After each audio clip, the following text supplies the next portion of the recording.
everyone. Welcome to the 3 o'clock meeting of the Elkhorn City Council on this day, Tuesday. What's today?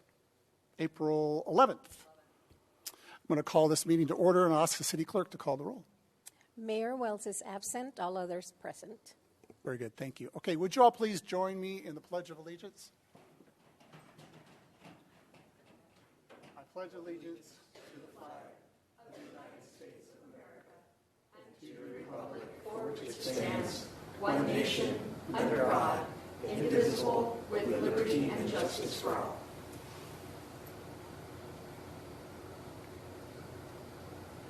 Thank you.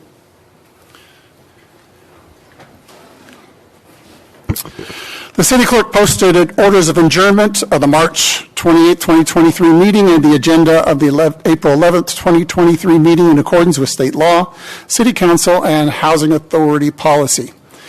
We've got a presentation for today, and it looks like it's National Public Safety Telecommunicators Week. We have Chief Moulton and Communications Manager Craig Grohl. Thank you, Mr. Deputy Mayor. If we could pull up the PowerPoint. As they come down, I'll just kind of say a few words. As you said, it is National Public Safety Telecommunicators Week or Dispatchers Week, Dispatchers Appreciation Week. This year, the theme is the first responders, and they really are. They are the first at the tip of the spear, and it's amazing to see the level of cooperation that they have not only with our community, but then with our police officers, and as they transfer calls to the fire dispatch, the cooperation there. And I had a chance to listen to some calls just to kind of hear what their typical day looks like, and it's amazing how many balls they're juggling at any given time.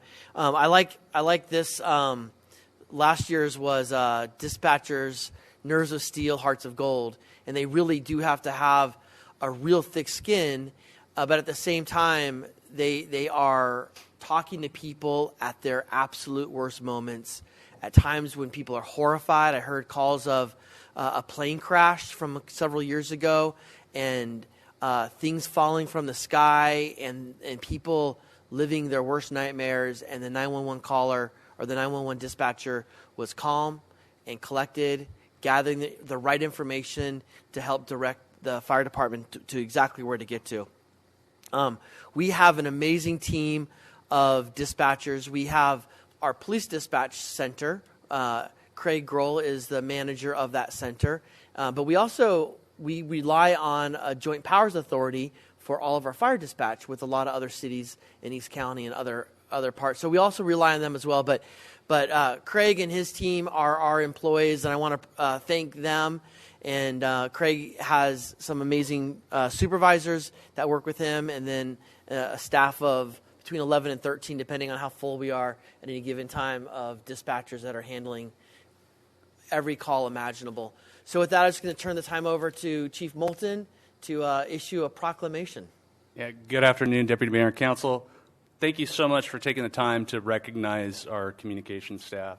And like the city manager pointed to, they're often not seen. You know, we have them in a room answering calls and talking to the first responders out there, but they are just as vital, you know, to the safety of our community as our officers are. When somebody calls 911, somebody on the other end is answering, taking that information and relaying it on to our police officers and firefighters in the field. So I think it's very important that we do recognize them, because they often don't get the recognition they deserve, obviously.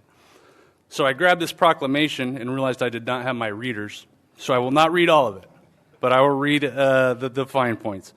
Whereas the City of El Cajon public safety telecommunicators have contributed substantially to the apprehension of criminals, suppression of fires, and treatment of patients, each dispatcher has exhibited compassion, understanding, and professionalism during the performance of their job in the past year.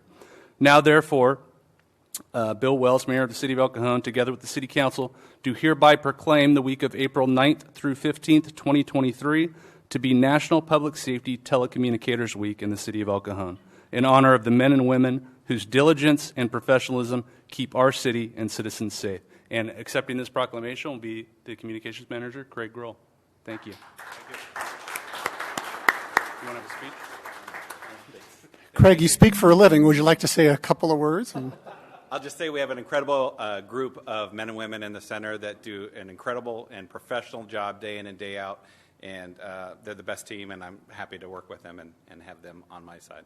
So last meeting, I think we heard the number of about 190,000 calls coming into the dispatch center each year. Yes, correct. That's, if my math is good, if my calculator is right, that's about a 520 a day. Yep. Which is probably more than 20 an hour that you have to kind of filter and turn into about a third of those, or even calls for service.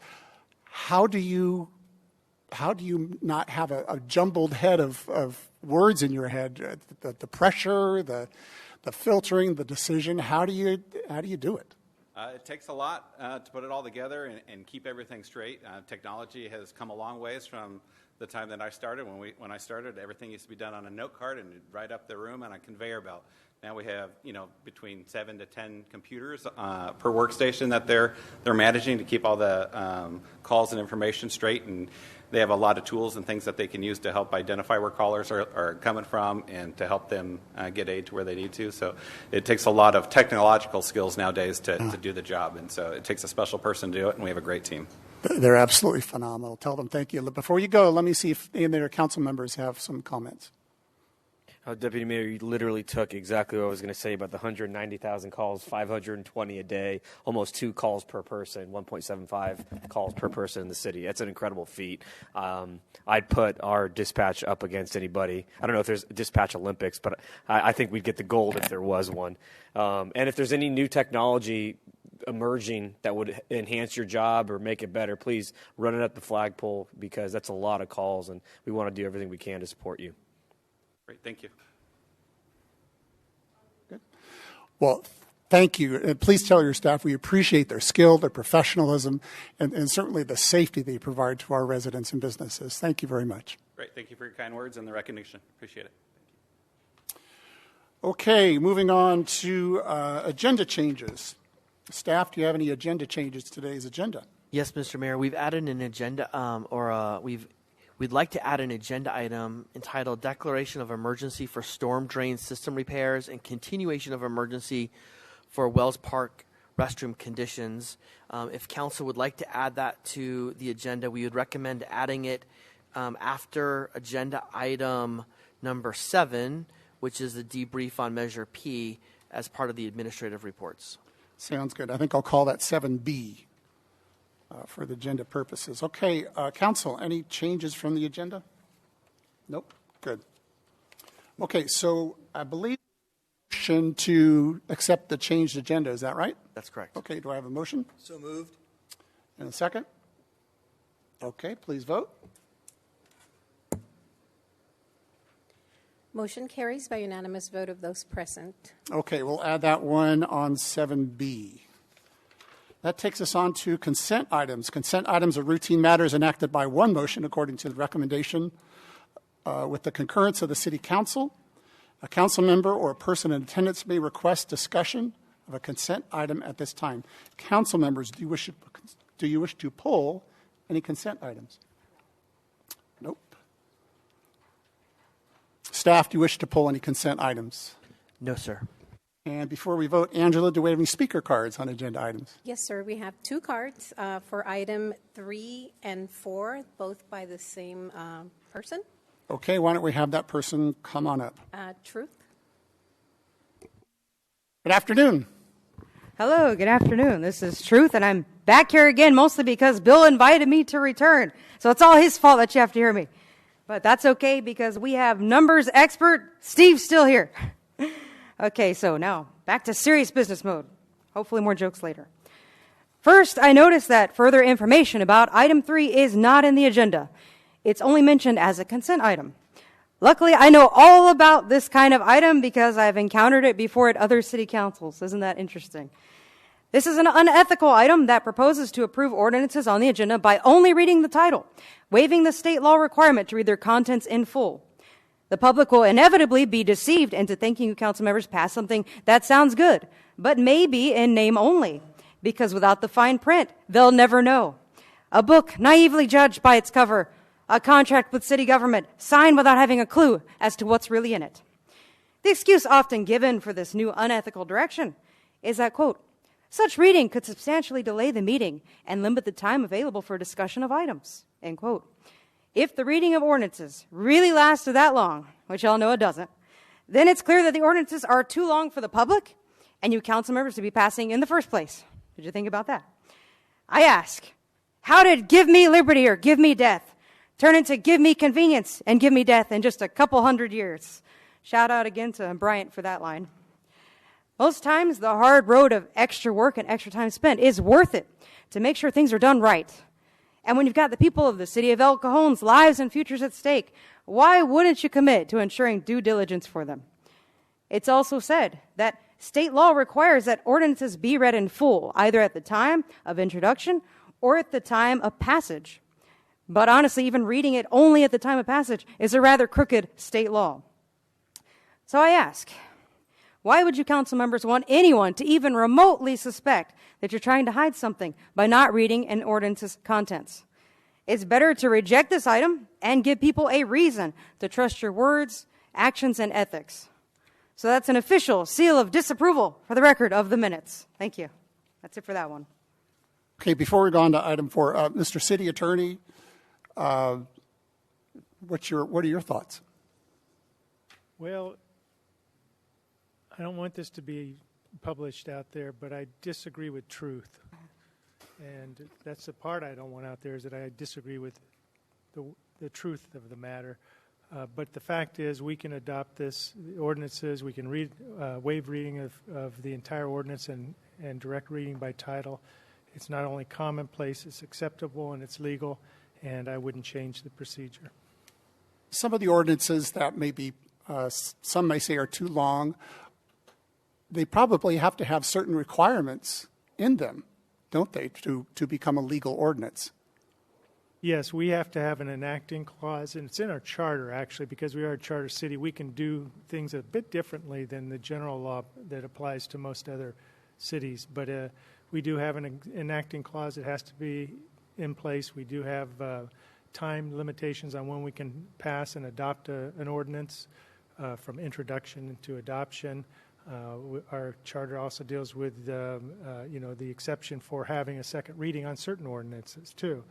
And bear in mind that sometimes ordinances will go for 50 pages if it's like we have every year changes to a zoning ordinance or the zoning code. And Ms. Cortez would not be a happy camper if she had to read all 50 pages of that ordinance each year. Okay, all right. Council, any questions, comments? No? Okay, let's go on to item 4. Okay, I like the disagreements. I still disagree. Because it's like, if it's that long, well, maybe you should make an exception for the ones that are too long. I don't know. Okay, item 4. This item authorizes City Manager Graham to apply for the California Department of Housing and Community Development's Local Early Action Planning Grant Program to try and get $500,000 in state debt dollars. The state's LEAP grant is given out to cities and counties who agree to accelerate the state's housing production goals. That's whatever Governor Newsom wants, which never seems to be what is good for any city or any county in California. Isn't that interesting? Regardless, this potential $500,000 is the maximum amount the city of El Cajon can receive based on population. It will be used to initiate infrastructure planning and design for the proposed roundabout at El Cajon Boulevard and Washington Avenue. This item alleges that this addition will improve traffic flow, emergency response, and pedestrian safety. But it's really just another state-approved implementation, aligned with the U.S. Department of Transportation's Complete Streets Plan. For those that don't know about Complete Streets, it includes roundabouts, slower driving speeds, extra crosswalks in the middle of the road, more sustainable slime green bike lanes, narrower car lanes, fewer car lanes, wider bulb-out curbs that you haven't seen yet, but wait till you see them, and more, all to prioritize what's called active transportation. That's biking and walking, and to de-incentivize driving. The reality is that there are bad totalitarians that don't want any of us to own or drive cars, truth be told. The county is also incorporating this Complete Streets Plan via their regional decarbonization framework that most people don't know about. But it will destroy the environment and atmosphere with toxic lithium mining from the Salton Sea. And the regional decarbonization framework has the aim of destroying the economy along the lines of the socialist Green New Deal. So everyone needs to start doing the research on what's coming. But roundabouts in particular have been uncommon in this country because we're not Italy. We have different needs. We have bigger cars, faster speeds, and wider roads for now. Roundabouts don't really fit. And for $500,000, I don't even think that sounds like a good way to spend money when it's only going to frustrate drivers. So I express disapproval of this roundabout planning, design, and implementation. Thank you. Okay. Council, any comments, questions? We do have a roundabout in the city that exists today, and it's at the top of Main Street, where Murray Drive and West Wind and a couple other streets are combined. That it's been there, I think, for at least 20 years, and I think it's helped slow down traffic and reduce accidents. So certainly they're already here in El Cajon and doing well.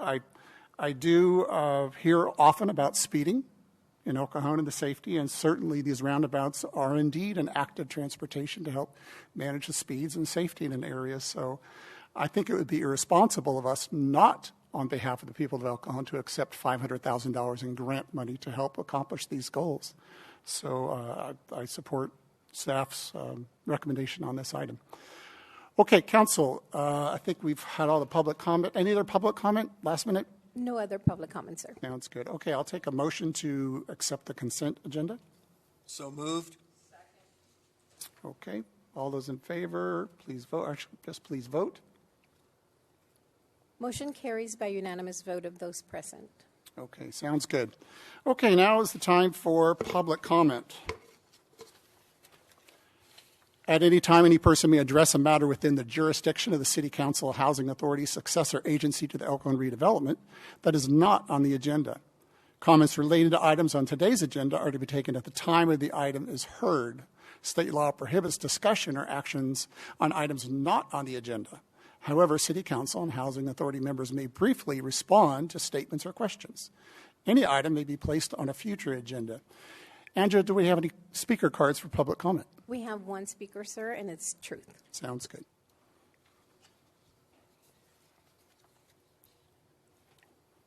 Good afternoon again.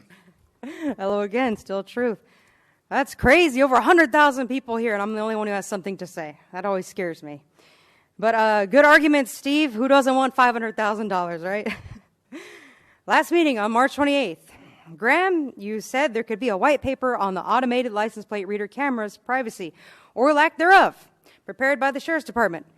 I'd argue that's a biased entity to conduct such a report. The record of covered-up misconduct and even the settlements over excessive use of force are disturbing. I just heard 3 cases in the last week. I would suggest an independent study instead. But on to the next topic. A negative point about the City Council. This is the worst I come up with. The agenda is posted with only 4 days to read and work through it. That's not nearly enough time unless the number of agenda items is very few, and luckily today it was. Wouldn't you prefer well thought out, informed, and intelligent public comments?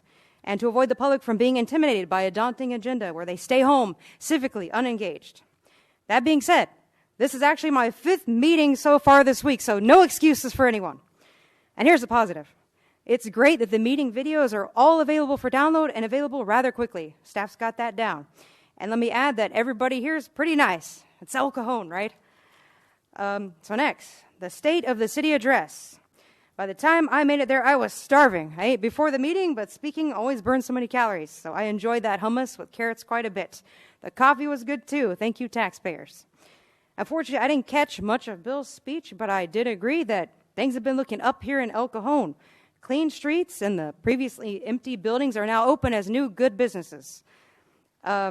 And Bill, he's not here, but he doesn't know this, but I actually have stood up for him at the Board of Supervisors before. Against Nathan Fletcher's lies. Now look at him. Disgraced. And lastly, I want to inform the public that the Santee City Council will be having their meeting tomorrow. I guess it'll be my 6th meeting. It's a good time to ask them about the fact that on April 4th, East County Supervisor Joel Anderson just gave the YMCA $70,000 of taxpayer money to ensure privacy for patrons at the YMCA in Santee. It's vague. I'm assuming That means altering the locker rooms to allow for men who identify as women to continue to use the women's and girls' locker room. The Santee City Council has yet to even properly address the incident that happened with 17-year-old Rebecca Phillips and transgender Chris Wood. So anyone that wants to ask them about the Santee YMCA getting that $70,000 from Joel, the Santee City Hall address is 10601 Magnolia Avenue, and that's tomorrow at 6:30 p.m. Or you can ask Joel directly at his community coffee town hall, also tomorrow at 5:30 to 7 p.m., so that's before, at the Carlton Oaks Country Club in Santee. Thank you. That's all I got. All right, thank you very much. Any other speaker cards? No other cards, sir. Oh, wonderful, thank you. Okay, written communications. There are no written communications and no public hearings on today's agenda. We've got 3 administrative reports. Item 6 is a application for San Diego River Conservancy Direct Grant Program. I'll ask staff to please tell us about this.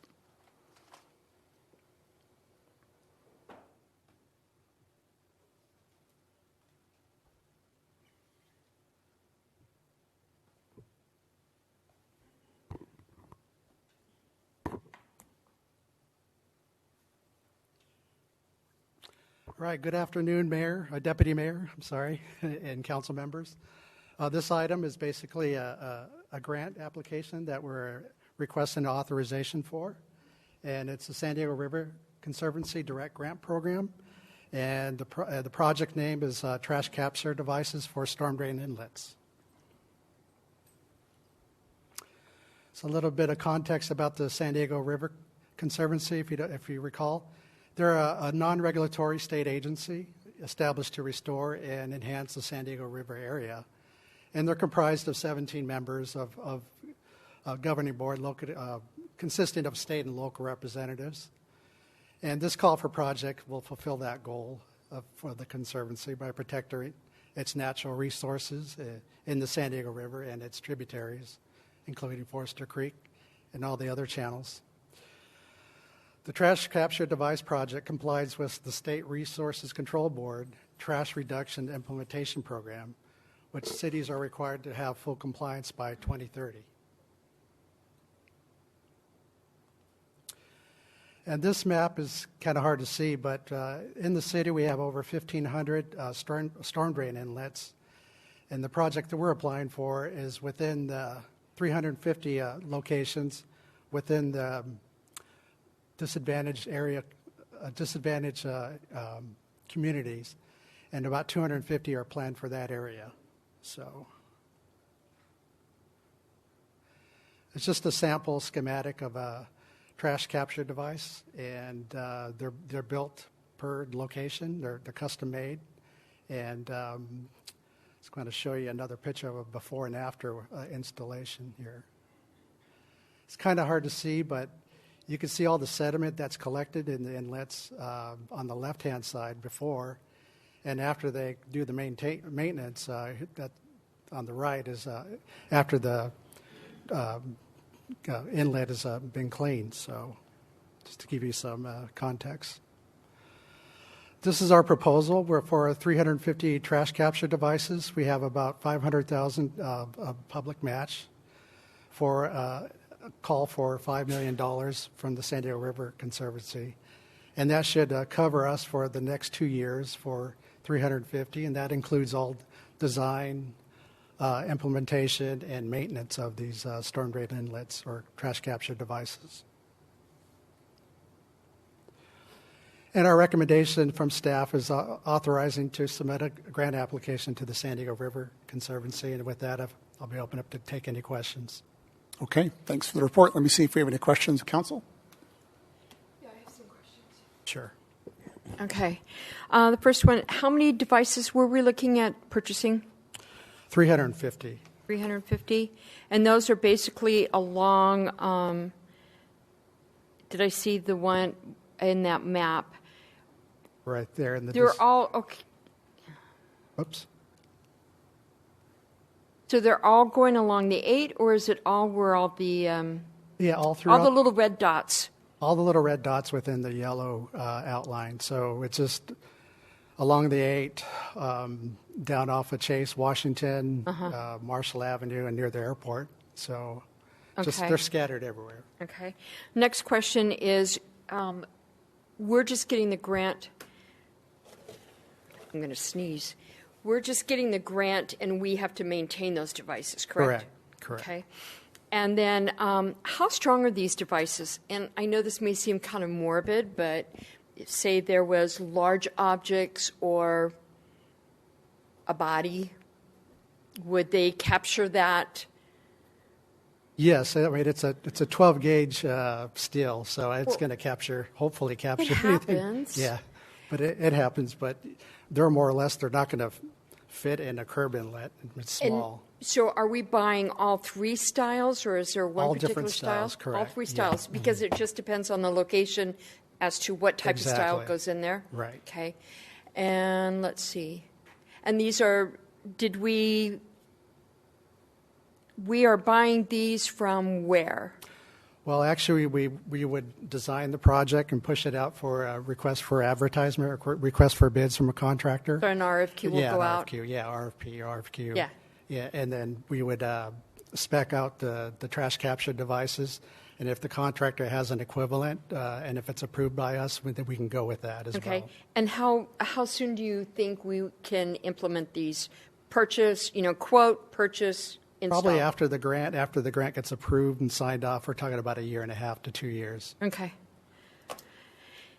And does this go out in conjunction, will this be done in conjunction with some of the pipe replacement that we're doing and alike? Yeah, it's independently done. We have a separate wastewater fund for replacing storm drains that have failed and maintenance and relining storm drains as well. So it's a separate funding source. Okay, than this thank you grant. very much.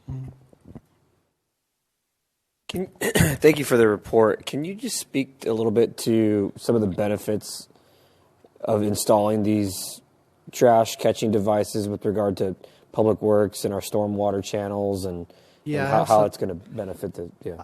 I have some statistics that what we collect in a year. We collect over 57 tons of trash annually, and it's just an ongoing maintenance project.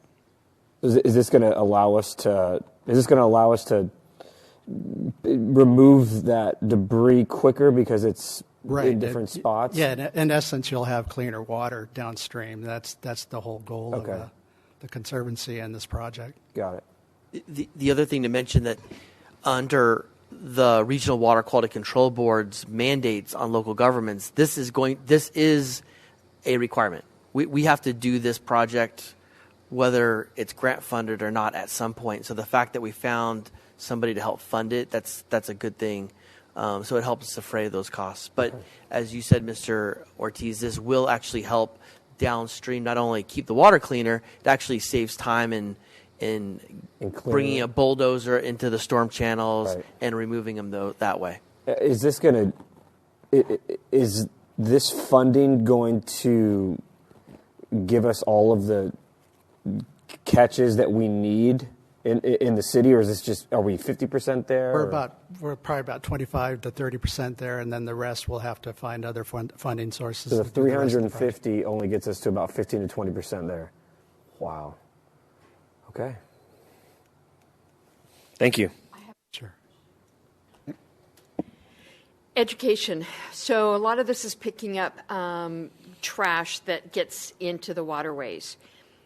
Any talk of getting out education, maybe social media would be good to put out educating people about littering. I mean, it seems simple. Oh yeah, but a reminder. Yeah, our stormwater staff, we usually go through all the community events. We'll be at America on Main Street. Okay. We'll have a booth, and we try to educate the public, and we do that throughout the year. Okay, perfect. Thank you. Sorry, Steve, one more question. I know our law enforcement does patrols in the stormwater channels. Is this going to inhibit their ability to go through stormwater because these cages are going to be there permanently installed? Do we know if that's going to stop them, or? I'm not Gonna have to really- modify that's- patrol. Yeah, we'd have to do it on a case-by-case basis. We're not going to put them in front of a culvert, but these are just inlets, so. Inlets. Okay. Yeah. Okay. These are more of like where the gutter goes. Come in, the storm not drain. not So, the yeah. main channel where we patrol. Yeah. Okay. Thank you.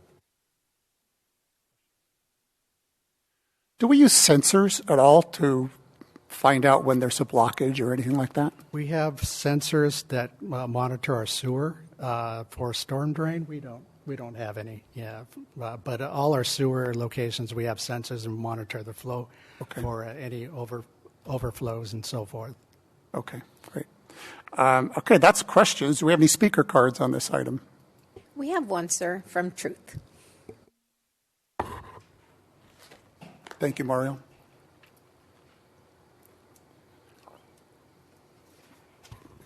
Hello again. It's Truth. Great morbid questions, Michelle. That's legitimate. All right. A grant application for $5 million in state debt dollars for the San Diego River Watershed Water Quality Improvement Project to design, install, operate, and maintain structural controls to remove all trash entering the stormwater conveyance system with 350 trash receptacles. The city will then be required to match that money by 10%. That's $500,000 from the city wastewater program fund with procedures established by the San Diego River Conservancy. What I learned with a little bit of my usual deep diving is that the San Diego River Conservancy aims to conserve land, open space, wildlife habitats, and wetlands. Those aims are very much United Nations Agenda 21 plan aligned. But that's not surprising because the Conservancy's governing board members were all handpicked by Governor Newsom. Chair Benji Clay provided legislative representation for the city of San Diego and the county. Member Ann Haddad worked in Washington, D.C. in the field of international development. Member Brian Cash worked for the International Telecommunication Union in Geneva, Switzerland. Member John Donnelly served as president of the Organization of Wildlife Lands and Realty Specialists, an affiliate of the International Association of Fish and Wildlife Agencies. There's a lot of internationalism on the San Diego River Conservancy Board. The only member that seemed okay was former Councilman Scott Sherman. And it said on the San Diego River Conservancy website that all projects must meet at least one of the goals of California's Wildfire and Forest Resilience Action Plan, which is an 84-page document. Of course, I had to deep dive this. Here's some interesting lines from it. Quote, numerous federal, state, local agencies, and NGOs contributed to this plan. The state has invested $1.4 billion in California climate investments. Community and home hardening and building restrictions are key. The Bureau of Land Management owns 1.2 million acres of forests and woodlands. Forest lands ownership in California. State lands, 3%. Private lands, 40%. Federal lands, 57%, end quote. The federal government owns most of the land in California. That means they're way outside of their constitutionally limited area of D.C. But getting back to the smaller picture here, I think $5 million to clean up stormwater trash is a ridiculous amount. The state giving out these amounts from thin air is exactly where the money's coming from, thin air. But that thin air is going to financially destroy this country. The more paper money the Federal Reserve prints, the higher our inflation will go. However, I will say I don't disagree with Graham's point about the state eventually forcing the city's hand. But for me, I have to personally reject the state's offers because we're all going to suffer in the future for having accepted them today. Thank you. Thank you. Any other speaker cards? No other cards, sir. Okay, Council, back to you. Any further discussion, or would somebody like to make a motion? Yeah, I'll move to authorize city manager to submit the application for the grant program. Second. And I think we also need adopting a resolution, correct? You want to add that to your motion? Yeah, strike that. Adopt the next resolution in order to authorize the city manager to submit an application to SDRC for the direct grant program. Second. Okay, please vote. Motion carries by unanimous vote of those present. Okay, thank you. Let's go on to item 7, debrief on the defeat of Measure P. I think, Mr. DiMaggio, you are the man for this item. The floor is yours. I am. Thank you. Can I get the PowerPoint, please? So while we're waiting for the PowerPoint to come up, as you know, we had Measure P was an item that the council placed on the November ballot before the voters. And hold on one second.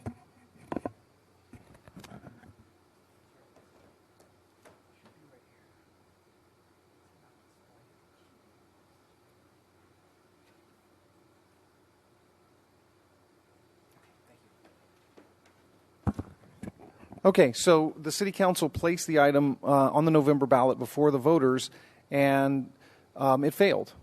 And so the City Manager and I, following the failure of Measure P to receive enough yes votes by a substantial margin, we did a in-depth study of what the issues could have been that would have affected its denial. And we came up with a list like this. This is my scratch paper list of over 30 items that we felt were contributing factors to it. And I want to take you through a brief presentation on the major items that we feel were the major contributors, and then some of the lesser contributor items that contributed to its defeat. So we'll start with the background and then the contributing factors, and then I have a map to share with you that goes precinct to precinct in terms of how the vote was distributed. So I'm sorry, this first slide is a bit difficult to read. As you know, the whole idea behind Measure P was to talk about the replacement of Proposition J. And Proposition J was adopted in 2008. It's a half-cent sales tax measure approved by the voters, and it sunsets in 2028. It is responsible for approximately $15 million of general fund revenue to the city that funds the vital city services that we rely on to provide to the residents. In June 2022, we looked at trying to just determine, there was no intent of going to the electorate, but just determine what the level of support was. And so we hired Przewalski Research to conduct polling on what level of support was out there. Now, before I go on, I will say that it's my feeling, anecdotal as it may be, but it's my feeling that one of the foundational problems that we had with Measure P was, in my belief, faulty polling. There had to be an issue with the polling. You can't deny that, because in 3 months we saw a swing of 21 points, and I'll go into that. We looked at the survey results, and they were shockingly good, almost suspiciously good. And Graham and I brought a presentation to you, as you recall, in August 2022, showing the 60% support overall for a 1 cent sales tax, a little bit lesser support for a half-cent sales tax, but nonetheless strong support. This was surprising to us. And so it got us into a mode of making a staff recommendation to this body, encouraging you to put it before the voters, which you agreed with and did.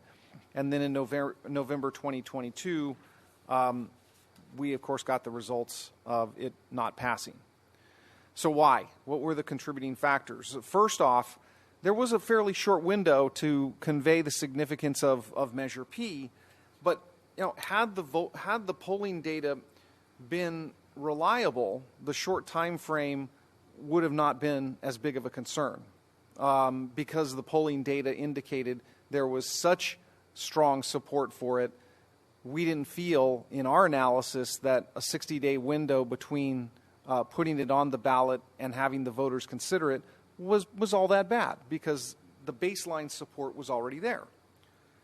Had the polling been more reflective of the actual outcome that we saw, which was only 39% of people in support of it, the city manager and I would not have recommended that you put it on the ballot, because we would have been, that would not have been enough time to convey the message that we would have needed to convey. Also, during that same time, as we put it, as this council took the staff recommendation and put it on the ballot, we saw a big deterioration in the economy.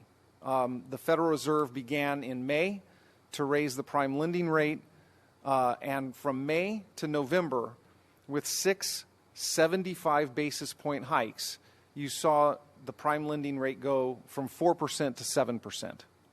So that was really unprecedented in monetary policy over the last 43 years. We also saw during that very same period of time where inflation peaked at 9.1% in June, it did drop to 2%. It dropped 2% to 7.1% in February, obviously as a result of the Fed's actions. But what this did effectively was create this perfect economic storm for the failure of a tax measure like this. A third contributing factor we feel was that also right around the fall of 2022 were conflicts with the county concerning the motel voucher program. This came about because we during this time period learned the scope and scale of the voucher program. It led to some tense relations between city and county staff, city and county elected officials, and it took up all the oxygen in the room, so to speak, because we couldn't get our message out there about how Measure P would address homelessness when the motel voucher program was taking up all of the news and the differences in methodology between the city and county. More factors to consider here was just what we saw on social media. The most common message that we saw going back and looking at social media was there was no expiration date for the tax.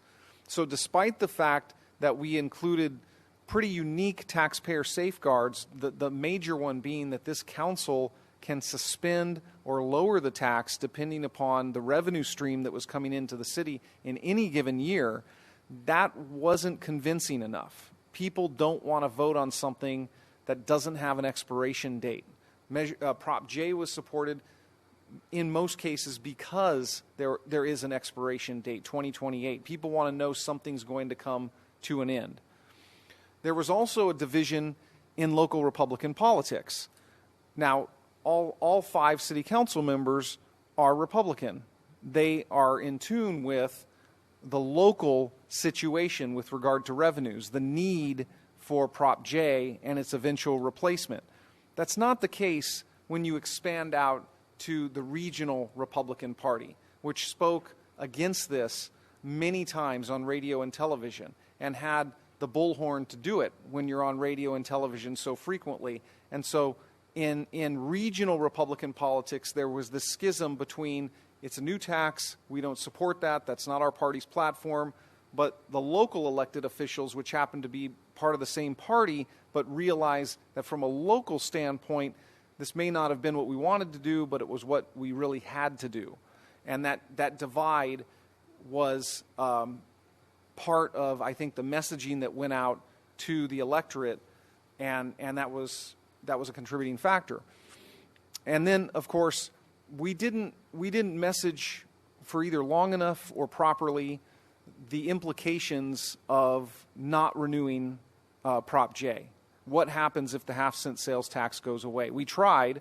We had 3 consultants in it. Now, I'm going to speak to that in just a minute. We had 3 consultants, each trying to message this, but it wasn't a cohesive message.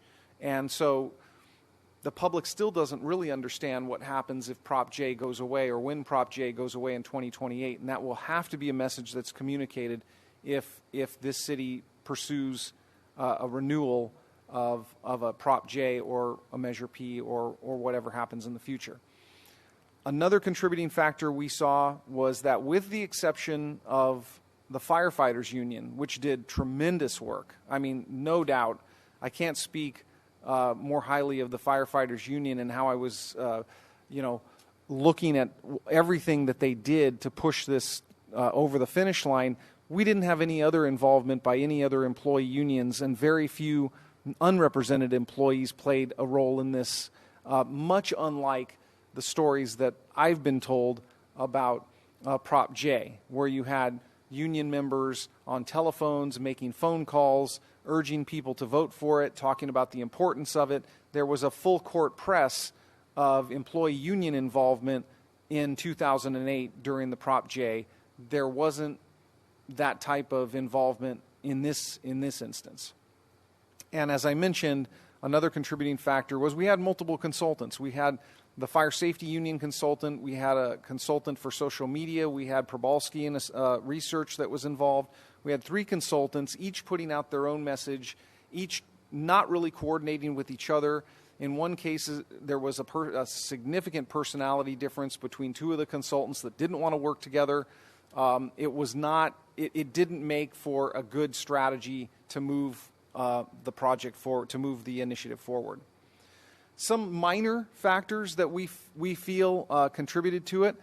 It was an off-ballot, it was a ballot in an off-year, midterm election. So that typically has very low voter turnout. Nobody's really interested if it's not a presidential election.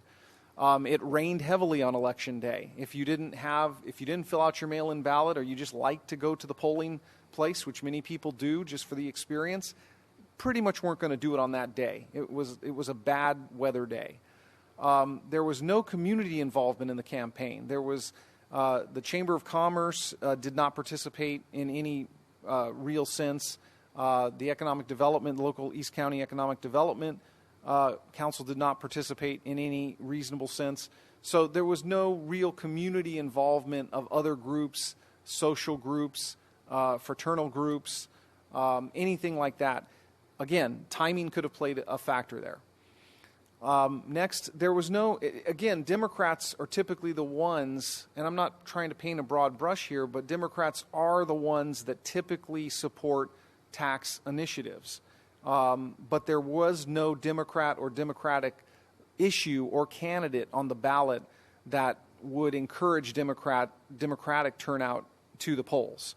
So the population you're usually relying on to consider a tax measure in a favorable context didn't need to turn out, so why vote? And so they didn't.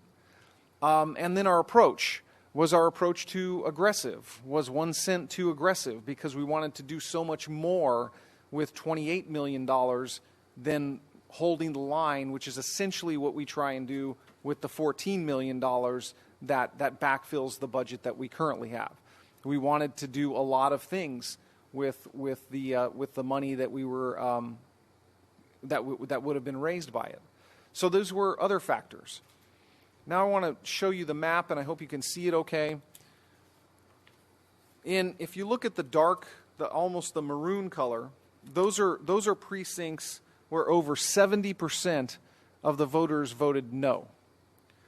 And then in the red, the true red, both on the east side of the map, north and south, those are 65 to 70% no votes over the yes votes. In the pink areas, those are between 60 and 65% no votes. So again, distribution east and west. The white areas are all precincts that voted between 50 and 60% no, which is the majority of the city, quite frankly. And then the green were the only precincts that voted yes over no in various percentages. I didn't break that down, but those are various percentages, yes over no, the valley floor, versus the various hills. So that's pretty much a thumbnail sketch of how the city manager's office studied this issue. What we came away with, there are a number of other factors that could have contributed to it. I just decided to highlight the ones that really made the most sense, the larger ones that made the most sense that we can actually point to and say, yeah, that probably had something to do with it. But there are a number of other factors, and I'm not a pollster, so I actually hated statistics in school, and so didn't want to even bother. That's why I hire people to do this stuff for me. But it gives us a roadmap for the future. If we want to bring something to you in the future to address Prop J's expiration, we have a roadmap to do it, and we would do it with far more runway, far more time to get out a message, far more involvement, and a number of other things that we will take away from this exercise. So with that concludes my presentation. I'll be happy to answer any questions. Okay, council, any questions before we get to public speakers? Okay, Angela, any public speakers? I have one. Truth?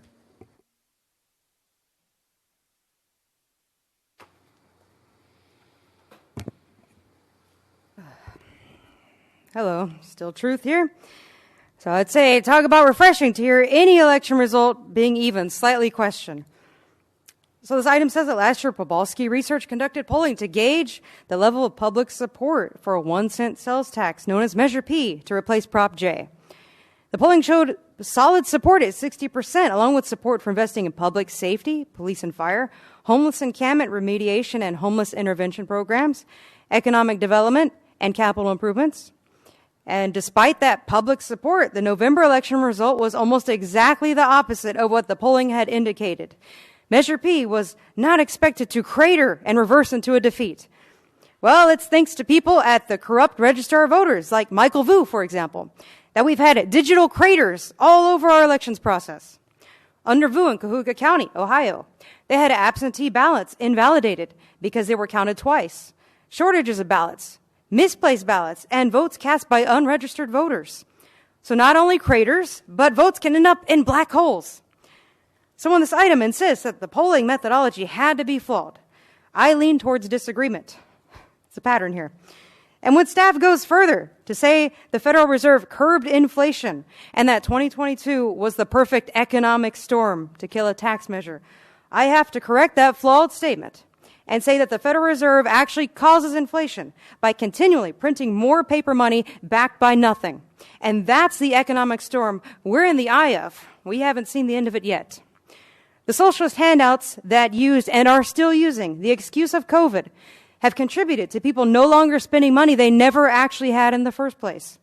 Hence why I like to call ARPA the American Destruction Plan Act. This item also mentions lack of support by unions other than the public safety unions. No surprise there. Most of the other unions are just political front organizations to create minions. SEIU, here's looking at you. As far as the countywide Republican establishment opposing Measure P, I have to quote Govern America Radio and say that destroying America is a bipartisan affair. What I do agree with is that any tax measure needs to have a clear time frame and clear goals for use of the people's money. Generally, I'm not a fan of anyone trying to sway voters like this item suggests. If people vote, they need to vote educated on the measure after they've done their own research. It's not really the government's job to convince people. If the people are knowledgeable and involved, civically engaged, as Bill called it, like they should be, then a good measure will catch their attentive eyes and ears. Unless all the voting's rigged, then the news will say, Tonight at 11. Doom! Thank you. Okay, thank you. Council, any comments? Michelle. So where do we go from here? What is, just real briefly, because thank you for the presentation. It does answer a lot of questions as to what happened. There was a lot working against us. But where do we go from here, and how can we, I'm sure we're going to learn from these past mistakes, but I mean, we're coming up. We need a plan soon because money's got to come from somewhere, and if we're going to even progress, we have to have more money, and unfortunately, it's going to be in taxes. Well, barring a special election, of course, we have three opportunities remaining, 2024, 2026, and 2028. I think the city manager and I are both in agreement that we would not come to you in 2028 and hope everything goes well, and then have it not go well. You should get rid of us at that point. I think now that we've prepared this report and we've understood more about where we are, I think it's the city manager's office to decide what we're going to bring to you next, and as far as a recommendation is concerned, and if we do that, we will definitely program in a long time frame to actually get messaging out there in an appropriate way.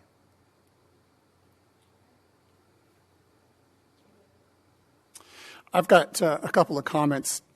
When you bring it back, I think we have to come back at the next election cycle as far as timing.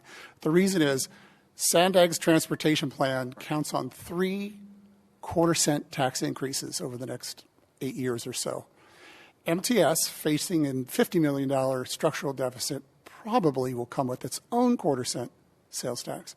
And this is in addition to what Sandag would like to do with the VMT of 4 cents a mile or so. And I guess not to defend Sandag, but to say the state is placing these kind of financial burdens on the people to accomplish this green goal. It's expensive. And I don't know that the people are going to vote for it at the end. And that is a vote on the state's requirement, which is being pushed down through Sandag, through MTS and things. So since it's important for us structurally, I think we need to come back at the next election. I think 14 million, our general budget is around 85, 90 million dollars. Am I close to that? We're getting close to 100 million right now. Okay, so it's easily 15% of our budget. It's not an insignificant amount. It's enough to fund a fire department, for instance. So that would be my question on or recommendation on the timing.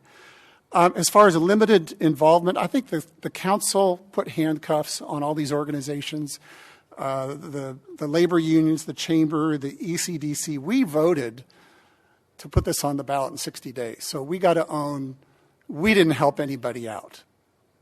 It's too much to ask supporters. You have 60 days to come together and put together a plan and convince people this is really good. I think what we thought from the polling company was we've never seen this kind of support before for this kind of a measure. You would be negligent not to put this on the ballot. And we said, okay, let's do it. Even if there's wiggle room, we can still reach our target because there's only 60 days. So I will fall on the sword for our labor unions, for our chamber, our ECDC, because we didn't help them by saying, let's go, 60 days, let's go. I did my own map, number crunching. Afterwards, I found, like your map, I did how many more no votes were there than yes votes. And about half of the no votes came from Fletcher Hills. The spread, I should say. We had a 4,500 vote spread. Yes, 12,008 yes, 8,300 no, a 4,500 spread. Half of that, or 2,000, was in Fletcher Hills. So I have to ask myself, well, wait a minute. Was this a Fletcher Hills issue versus the Valley Floor issue? Do Fletcher Hills people say, we don't have the same kind of impact of homelessness or lack of response times that people on the Valley Floor do? And do we want to fund the Valley Floor to improve homelessness when it's not an issue for us up the hill in Fletcher Hills? Does Fletcher Hills consider them a different kind of El Cajon? And those are questions that I'm asking, but it seemed like with so many more no votes in Fletcher Hills, there was something about Fletcher Hills more than the economy, more than the prime rate, more than these things. Coincidentally, some of the other biggest spread of no votes were out in Granite Hills, the far edge over by Shadow Mountain, down in Horizon Hills, and out in northeast El Cajon, which is out by the new Main Ranch area. So really, outlying areas were where this failed. The Valley Floor said yes, but half of the spread came from Fletcher Hills. I think we got to think about Fletcher Hills perhaps with a different set of issues than all of El Cajon lumped together. Might be something there. Okay, this was an informational item only. Any other comments or questions from council? Yes. Well, Steve, I think you make really good points. Being a resident of Fletcher Hills, and I'm on the lowest part of the Fletcher Hills that has the tile roofs. So we will occasionally have homeless people come up on my street and try and steal mail or packages. But as you go further up into Fletcher Hills, that apparently isn't a problem, and at least that's my understanding right now. But I think there's one thing that the Fletcher Hills residents think is important, and that's paramedics and fire, because that tends to be an older group of people living in, $1 million homes, and they've been around for a while. And I think they want to make sure that if someone has a heart attack, the paramedics are there. But looking at the city as a whole, we get our revenue really from the valley floor, from Parkway Plaza and all the car dealerships. So we have to make sure that, also that everybody is safe there and people feel safe going down there and buying a car or going into the businesses. Not a whole lot of businesses up in Fletcher Hills. It's mostly residential. So Councilman Goebel is exactly right in saying that there are different concerns between Fletcher Hills and I think most of the other hills surrounding. As you go up in elevation, they're more expensive homes. They make more money, and they tend to be a little bit older. But when I go down, like on Lexington and some of the valley floor streets, I do see a lot of homeless there. And looking on social media, a lot of their complaints about the homeless. So there are different issues. Down on valley floor, I think it's mostly the homeless issue. And up when we get into the hills, it's mostly issues regarding paramedic services. There probably aren't, I suspect there are hardly any police calls up in the hills. So, Steve, I think you're right on that one. Yeah, I could say a lot. I think that the one thing, if this does come up again, I think town halls, engaging, not only to Deputy Mayor Goebel's point, engaging the groups, but engaging the community directly. I mean, we had a great turnout for our homeless town hall the first time. I'm expecting similar attendance on the next one. And to our speakers, public speakers' point, Truth, allowing the public to be engaged, to do their own research. And I think part of that is, telling the story of the need for this. I mean, we just had the presentation from dispatch saying, we have 190,000 calls for service. That's 2 per resident per day. When the state of California is failing us, and I believe it's on the way to be a failed state, and smaller cities are trying to keep law and order for its residents, we have to communicate that to the public. I know Deputy Mayor Goebel and I had town halls. I think yours was attended by a whopping one person, and mine was attended by one person. I think the time frame might have been a contributing factor to that because it was so quickly done. Yeah, a clear time frame and goals of where the money's spent, I think, needs to be communicated always, local government, but engaging the public directly, not just the groups, I think is also important. Okay. Mr. Goebel, Ms. Mitchell asked the question, now what? What's next?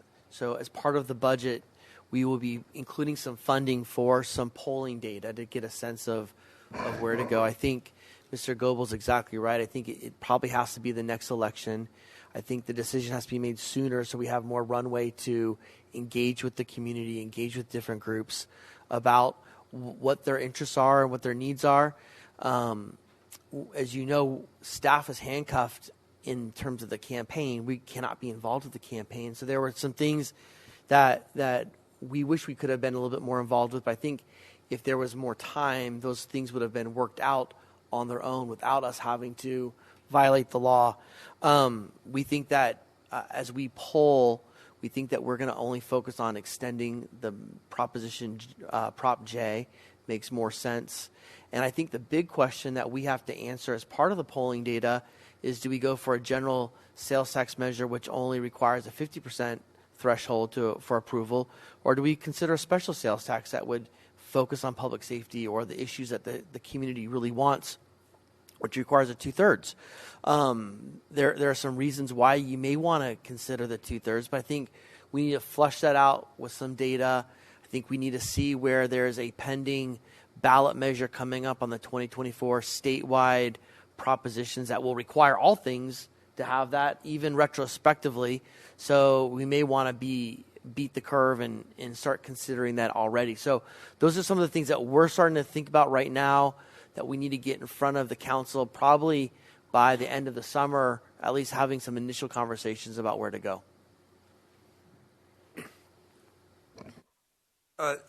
Doesn't that half-cent sales tax, Prop J, fund our entire fire department? Well, Equivalent of that? It generates about $14 million. So if you were to take, we try to look for the most equivalent, nice round number of what departments are funded with $14 million. It's our entire rec department and our entire general fund portion of public works. So combined. That's a lot of stuff that $14 million funds in the city of El Cajon. And I can't remember what the fire budget is, but they may be correct. All right, thank you. So I think that one thing we need to consider when we start putting this out again is we've got to go against some very loud political pundits, if you will. Like you said, on radio and television, we as a council took a lot of condemnation from the Republican Party or those who are heavily involved in the Republican Party, and we took a lot of condemnation about that. And it was like we never really got an opportunity to defend ourselves. I mean, we're all conservative here, and we all don't want taxes. You know, we don't want to raise taxes, but we're also elected to help run, to run the city, and we need the money to do that. And when you've got people with loud voices and a platform that's available for everybody to hear, it just worked against us. And I don't know how we can do that other than maybe inviting those people, one in particular, to be a part of the process. Be a part of the process. Okay, you're so smart. Get in here. And because he had spouted that, give him what, an hour? And he could solve all of this and we wouldn't need to raise taxes. So maybe he might have something that would be of use, given his past political involvement in the county. But I think that the one dark red area up in that area was in my neighborhood.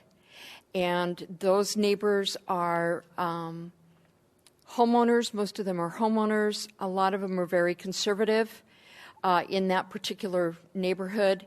It's an older neighborhood, kind of like Gary's, just older homes.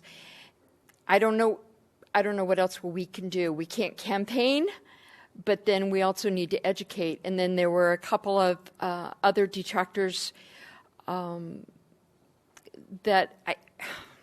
we just need to come up with a better plan. I'm sorry. Just to clarify a couple of things that you said, the last one being you can't campaign. You as city council members can. Okay, the staff cannot advocate actively on work hours for this. But the city council certainly can if they want to become involved in this. I agree with you. I think there's just going to be some people that vote no because they're going to vote no. Sure. But educating people in terms of how our budget works and where the $14 million goes and losing it, here are the practical impacts of that. Those are important messages that we need that time to convey. So we need to get started like now. Thank you. Yeah, I think it's important for us to make a distinction between the proposed tax increases for rapid transit that I don't think very many people in El Cajon use, and it's incredibly expensive per person that rides on the trolleys, and a measure that keeps our police and fire department functioning. I mean, that's, I'm always going to choose public safety over a more money for a trolley that I haven't used in 10 years. So, and being on the end of the trolley or close to the end of the trolley line, when I see 3 people on a trolley, and half of them are homeless, I think that we have to show the citizens that they get a really big bang for the buck when there's money for police and fire and paramedic protection. Okay, this item is information only. Council, thank you for your additional thoughts. Staff, I think that gives you some food for thought going forward. All right, let's go on to item 7B, which is the declaration of emergency for storm drain systems. Mr. Mitchell, who would like to tell us about this? Mr. Goebel, I'll take this. So before you this afternoon is a resolution that you find on your desk that does 2 things. One, it proclaims the continuation of the emergency for the Wells Park restroom conditions. As the staff report indicates, demolition is already completed. So work is being done since the last council meeting, and the perimeter wall, which will be go up soon, is prepped and primed and ready for that to occur. The other thing that the resolution does, it declares or it ratifies the emergency that I declared. Just so you know, on April 4th, a resident contacted staff about what appeared to be the beginnings of a sinkhole on a private street. We investigated and determined that it was being caused by a deteriorated corrugated metal pipe that was conveying stormwater. That is city property or city maintained storm drain.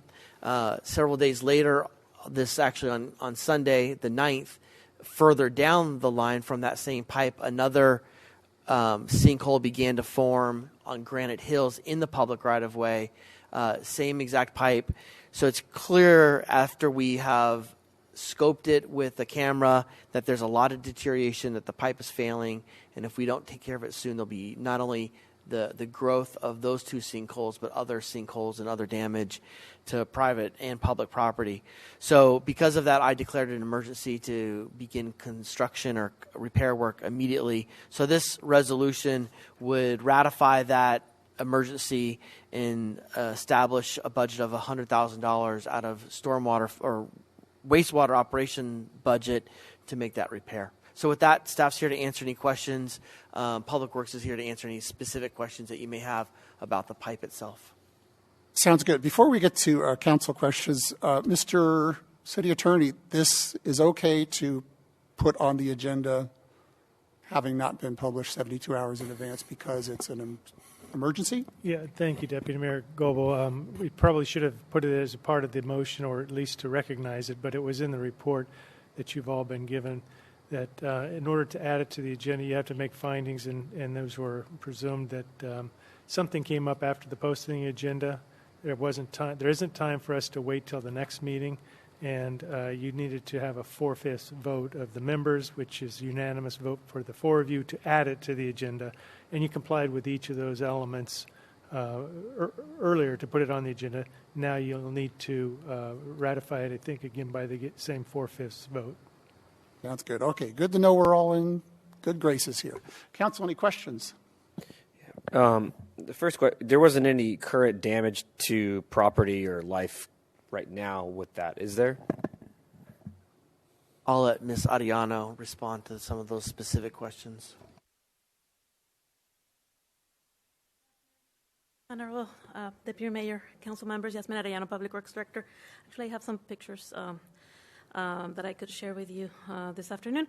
No damage reported to private property. And so this is the area where we had the 2 sinkholes. And so Site A was reported some days ago, and Site B on Sunday night. Staff video the pipeline, and as you can see, the bottom is the pipe. The material of the pipe is corrugated metal pipe, so which was probably installed in the 70s, and as you can see, the bottom is corroded. So this is work started this morning, and the trench has been dug. Some of the material, the pipeline removed on the side of the road, as you can see. And so this is the pipeline. I also have some pictures on Wells Park if you would like to see them. Okay, thank you. I'd imagine the rains we've been having are contributing to a lot of this. Do we have a schedule to probe our other stormwater and we're meticulously going through the city, or can you speak to that a little bit, how that works? Yes, so Public Works has a robust inspection system. We try to inspect all of our pipes within 12 to 18 months. And so because of the rains that we've had, this pipe was actually on our watch list. And one section of this pipe had already been pipelined. And so this was already on our list to address. Okay. Thank you. You're welcome. Any other questions? Okay, do we have any public speakers on this item? No speaker cards, sir. No speaker cards. Okay, we're good. I'll share some of the pictures from the work on Wells Park. Okay, sounds good. Okay, I believe that brings it back to council. Any more discussion, or does somebody want to make a motion?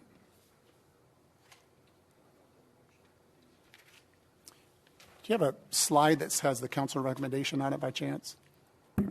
Yeah, I move to proclaim the continuation of emergency for Wells Park restroom and establish a declaration of emergency for storm drain system repairs, determining that public interest necessity require immediate expenditure of public money to safeguard life, health, or property is required in Public Contract Code 22050. I think we're going to have you read some ordinances next time or something. You do that so well. You're going to put me to work? I am. Okay, please vote.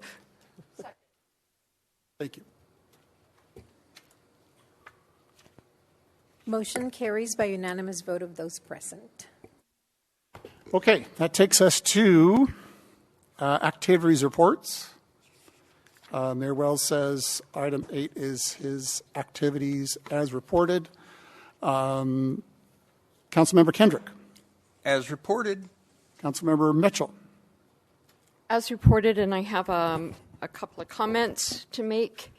One, I want to remind everybody about the homeless town hall that's this Saturday at Hillside Park in the gym. We are going to have more room. We're also going to have a PA system, so I encourage everybody to come out. Also, this Friday is the East County Homeless Task Force is hosting a meet with Assembly Member Chris Ward at Grossmont College, and this is regarding shelter and housing solutions. So for those of you who are in Assembly Member Chris Ward's district, you can meet him. They've got an hour sketched out for him, and hopefully we can get questions answered. Other than that, I'm good. Sounds good. And Councilmember Ortiz? Mine is as reported, and I just want to thank staff for facilitating that homeless town hall. I mean, that was one of the more engaging events I've been as a council member. The questions I thought were fantastic. Having our nonprofit providers there to facilitate the discussion.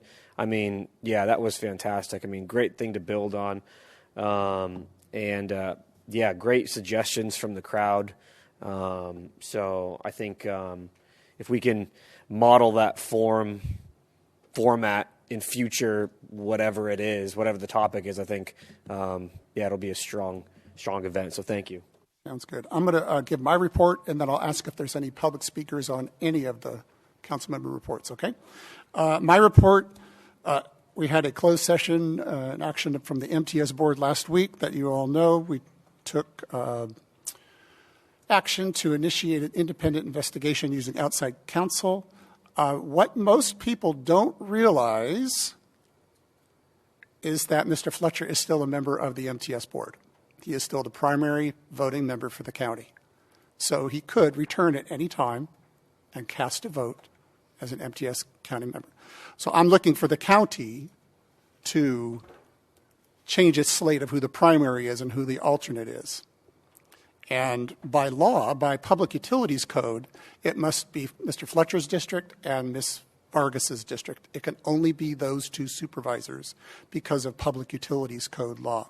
Currently, Mr. Fletcher is primary, Ms. Vargas is secondary. I would like to see the county reverse those. Would be great. This past Tuesday, boy, I had a great treat going to the California Parks and Rec Society convention, national convention.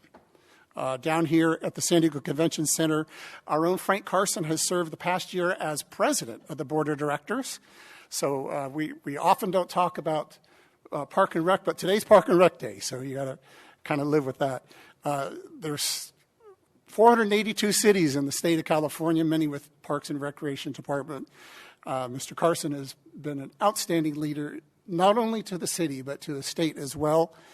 So he's done a great job for the past year as president. Thank you very much for your service to the entire state group, but also to our city. It was great just to be part of their experience for a half a day. Go to some speakers and things. He's also been developing leaders here in El Cajon. And our own Heather Carter is over here, and she won a statewide Rising Professional Award. So Heather, would you stand and let us congratulate you for your achievement. So we've got some great leaders, not only at the city level, but at the state level, and we should be very proud of the excellence that our Park and Rec Department does statewide. Mr. Mitchell. I don't think many know this, but as one of the things that Mr. Carson committed to when he became president of the California Parks and Recreation Society is that he was going to visit every single area, and the state is split up into different areas. For the most part, it's by county. But he visited every single region, and he did a 5K race in each of those regions, whether it was already an organized 5K or whether he organized it and just brought some people out to run with him. So, Mr. Carson, how many 5Ks did you run in the course of that last year? There you go. That's why he looks so fit. Okay, there are no joint council member reports, no general information items. Excuse me, sir. Oh, sorry, we have a speaker. Thank you. I failed. Let's hear from the speaker. For item 12, we have one speaker, Truth.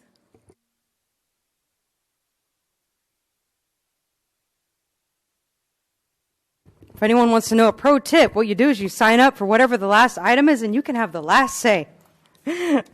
So that is scary, Steve. That means it'll either be Nora, it will be Nora at MTS and Sandag. That is scary.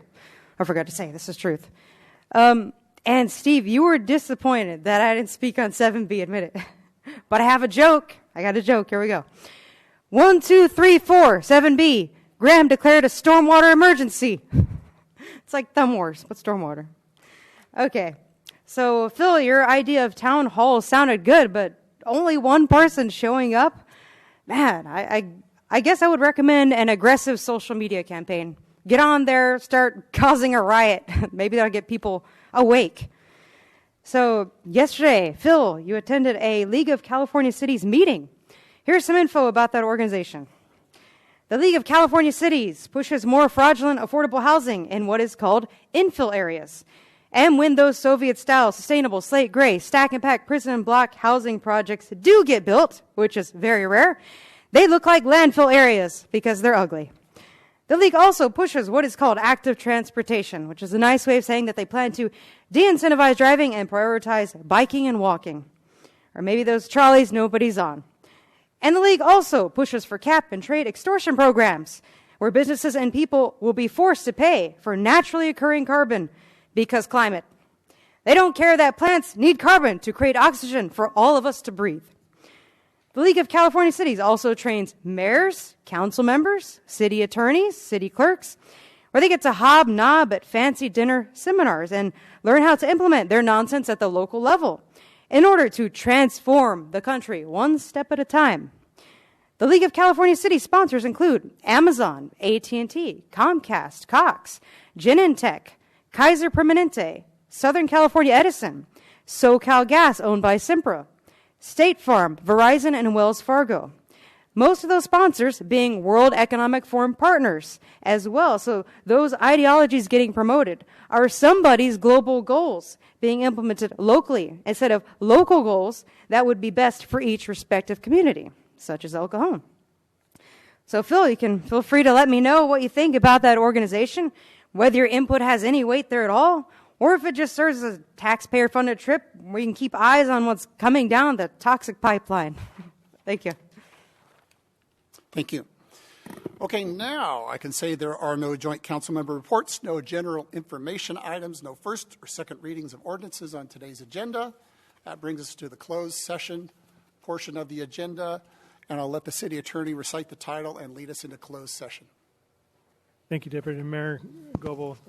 City Council will be meeting in 2 items in closed session. Item 13 is one with a conference of legal counsel on existing litigation pursuant to paragraph 1 of subdivision D of Government Code section 54956.9.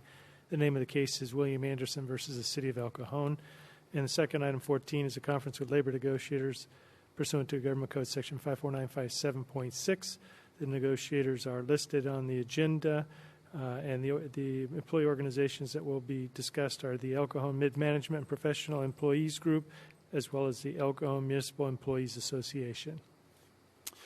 Thank you. I'll go ahead and move that we adjourn to closed session. Or recess to closed session. Do I have a second? Second. Okay, please vote.